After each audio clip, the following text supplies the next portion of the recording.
All right, so we're gonna talk about there you go heritage. Man, that wheeze is ridiculous. Anyways, we're gonna talk about Pam Oliver for a minute. You know, the sideline chick. I mean, the sideline reporter for the NFL. She's been doing it for like 20 years. This is actually she's on the sideline here, but she's not the main chick anymore. She got replaced by the younger, more attractive Becky. But we're gonna talk about that and look at all the how I see other people trying to make it something it's not, and I agree with what she said it is. Even though I know she feels some type of way about why she was replaced, but I can see black people making it a racial thing, and which doesn't make sense because she's been doing it for 20 years, and other females are gonna probably make it a gender thing, but it has nothing to do with either of those things. And I agree with what she said it is. But we're gonna talk about Pam.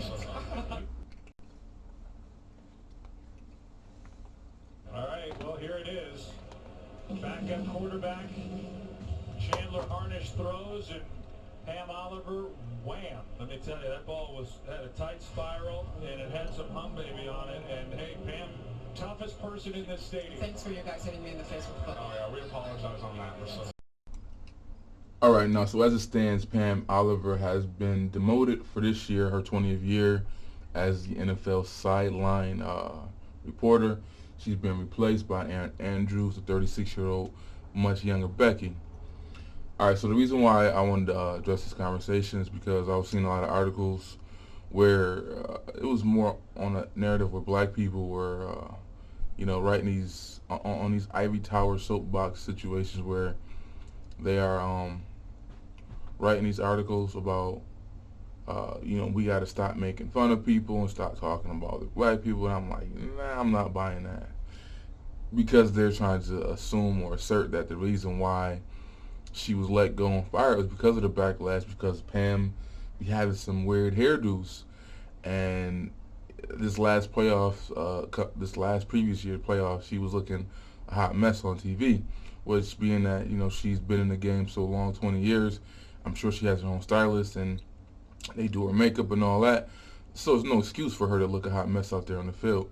But people are trying to argue because people were saying she looked like Chewbacca and all this other stuff. And I'm like, because of not being well kept, that that somehow hurt her career or whatever. Now, I'm not buying that at all. In the media, people who are on the news or whatever, everybody has trolls, everybody gets made fun of. There's an issue there. So I'm not buying that she should have been exempt from criticism, especially when she knew better. She knows she's on TV, the most watched sport ever, and she's got some responsibility to make it look a lot better than what she was doing last season. So I'm not buying that narrative, but I can see people trying to make it, other people trying to make it a racial issue with her being gone, which she said herself that, she doesn't think it has anything to do with that, and I can see feminists trying to hop on a bandwagon and, she's a woman, she got let go, but she's a woman who was given the position for over 20 years and was replaced by another woman. So I'm hoping they can use logic and reason and not go with that one either. But what I do agree with what Pam says, that because she says she is embarrassed that she was replaced by the 36-year-old Aaron Andrews, is because of the youth factor. And that's pretty much what I think it is all about, man. I wasn't expecting to see Pam, 60 years old, walking up and down the sideline. Like, I just don't, I didn't assume that would happen. Eventually, in the media, youth and beauty does matter, and eventually you will get traded in for a younger model. And I'm like, I said that in another post. I am Karen Hunter. She was one who posted one of those articles about, let's stop making fun of each other and stop talking about each other, as if that's the reason why she got let go. I'm like, no. But in the conversation, she goes to say, do men have that issue? And I'm like, when men get old and they can't perform the way they should, they get replaced by a younger model too. No, it's not the same as females as far as the beauty standard, but when men can't perform, if they're not relevant anymore, they get replaced. That's just the way the game works. That's how the media works. If you look over there at The View, they're cleaning house because there's a lot more competition now. There's a couple more shows that are similar with the three women talking and all that. And, there's more competition. So if you want to keep those ratings up, you gotta get that eye candy in there, at least some. Nobody look at these old women all day, unless like certain shows that is your audience. Like if the older women are the ones watching it, then you're cool. Your ratings don't drop. But as soon as another show comes off and they can bridge the gap between the ages and different classes, and it's like, oh, now you gotta start looking at your roster like, yo, we gotta make some trades to sign and retire some folks. So that's just my take on it. I don't want to see. I mean, we're gonna see it anyway. People making it a racial issue. Why she got the boot, and she says no, and don't make it a a sexist issue or anything like that. It's like, yo, in the media, youth and beauty does matter. And Irvin is 36, Pam is 53. She doesn't live 53, but she's 2 years older than my mom. And people trying to say like, well, she doesn't look 53, so she shouldn't. So it shouldn't be the youth factor. I'm like, she doesn't look 53, but she doesn't look 36 either. That's how old Aaron's is. And Aaron's is no spring chicken herself. I don't see her doing this for 10 more years. I don't see her, keeping that slot that long either. Because, the Beckys, they be aging fast. No, I'm just playing. No, they do.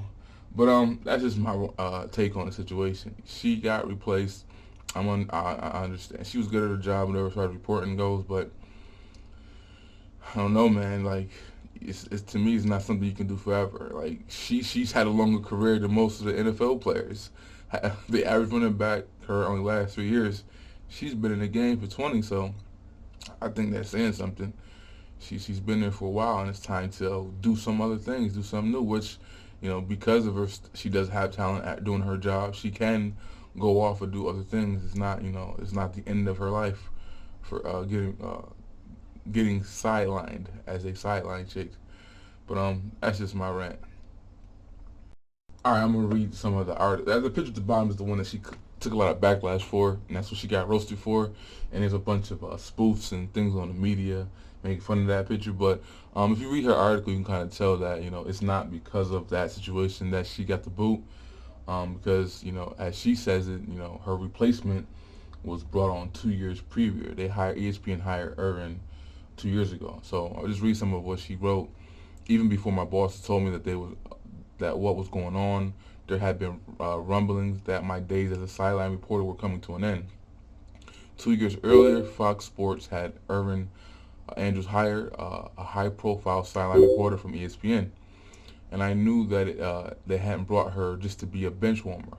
Colleagues, even coaches and players, would come up to me saying things like, boy, you are handling it as well. And that's the thing right there, because men understand when the younger cat comes in behind them, they know what's about to pop off. They know that's the person that they're about to train and show the ropes, that's about to take their position.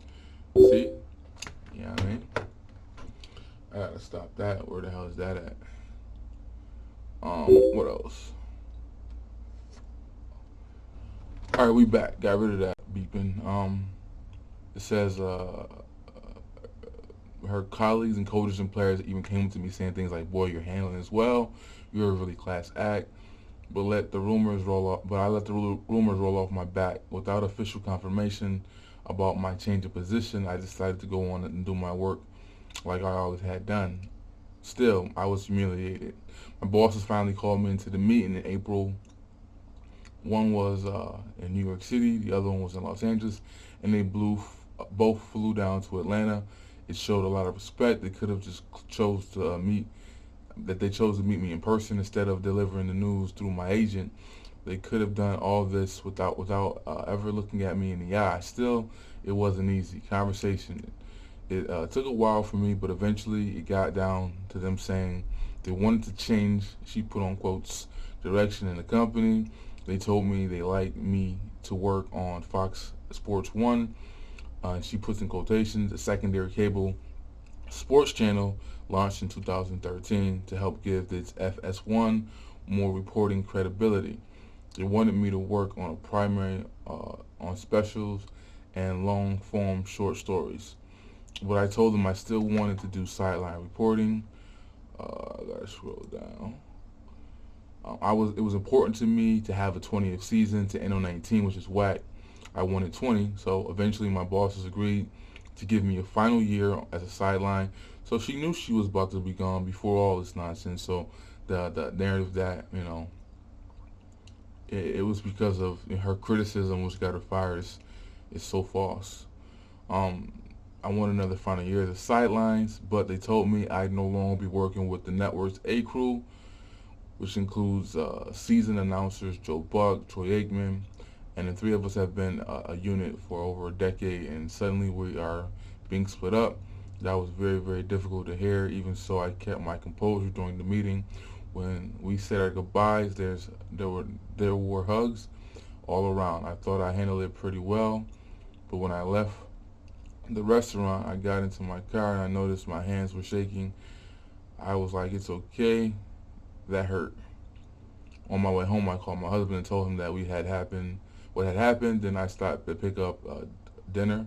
I'm usually very focused when I go food shopping. Instead, I remember walking aimlessly through the aisles and not knowing where the rice was. I couldn't maneuver the freaking grocery store. I was in shock. Alright, I'm going to read real quick what else she said. She said, at times I am ashamed of how tragic I was making it out to be, and it's just a job change. I'm not out on the streets. I'm not unemployed. Everybody wins. Fox gets its cover reporting and the lead role. I get to do my sideline job for the 20th and final year. I am also looking forward to developing stories that interest me and delivering long pieces for the FS1. The kind of work that it is like being in reporting heaven. Don't get me wrong, I love being a sideline. I love being on the sidelines. I love this ins and out of the game, but I'm headed into the season knowing that it's time to say goodbye. I am going to savor every moment. So, and there you go, have it too. It's like she didn't get fired. Technically, she got demoted, pretty much, to a position in the media that they're trying to revamp or fix up or get more serious news stories to. So, if anything, you can argue that the talent that she has is going to the right place, because they have more legitimate, a more legitimate reporter going there. But one thing that I was thinking about is, because it just dawned on me in the conversation, is like, did Pam have kids? And I looked it up, and I guess there was an interview a few years back between her and another, I think, black. I don't know if she's a sport commentator, but she's from the UK, and she wrote a book about choosing career over children, and I would say that might be something to ponder about.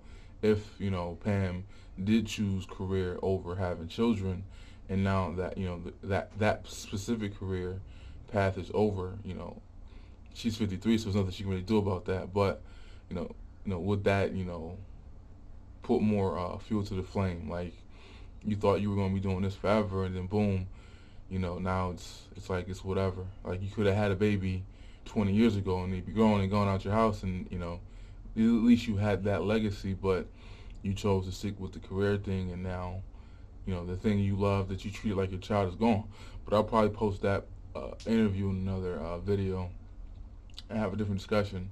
But it is that would bring a different view to the conversation if it is that she did choose career. And the other female point of that video was like, if we make these choices, we got to own them. I think I remember Byrne covering the story a while back, but she was basically saying, like, if we make these choices, we can't be like 50, 60 crying about the choices that we made. We got to own them.